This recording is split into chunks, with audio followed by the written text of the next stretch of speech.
Presented by PH Music.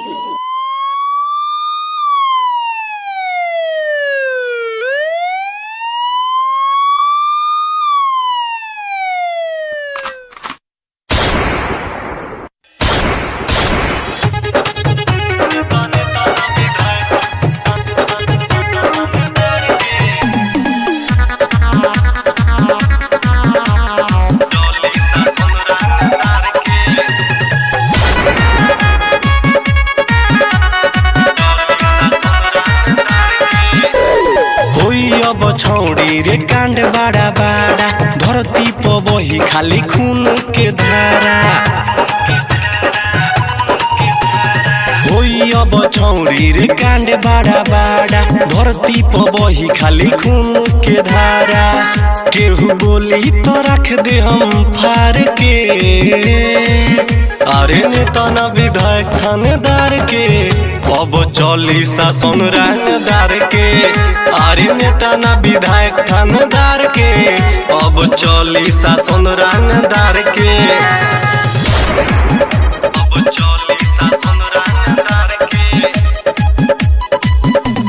माँ Jagdamba recording studio Madhopur.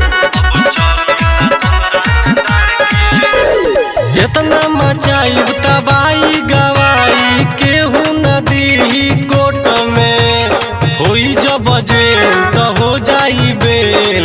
नाम भइल बाटे छोट में, इतना मचाई तबाही गवाई केहू नदी कोट में होई जब जेल तो हो जाई बेल। नाम भइल बाटे छोट में सब होई जाई फैन हथियार के। अरे नेता न विधायक थानेदार के अब चली शासन रंगदार के। अरे नेता न विधायक थानेदार के अब चली शासन रंगदार के।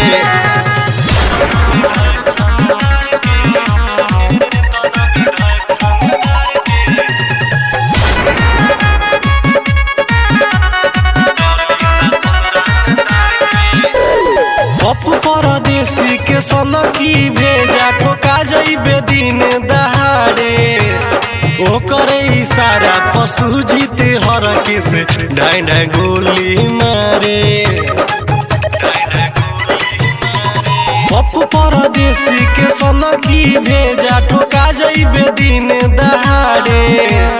ओकर इशारा पशु जीते हर के से ढाई ढाई गोली मारे। पूरा राख दे हम सिस्टम फार के। अरे नेता न विधायक थानेदार के अब चली शासन रंगदार के। अरे नेता न विधायक थानेदार के अब चली शासन रंगदार के। माँ जगदम्बा रिकॉर्डिंग स्टूडियो माधोपुर।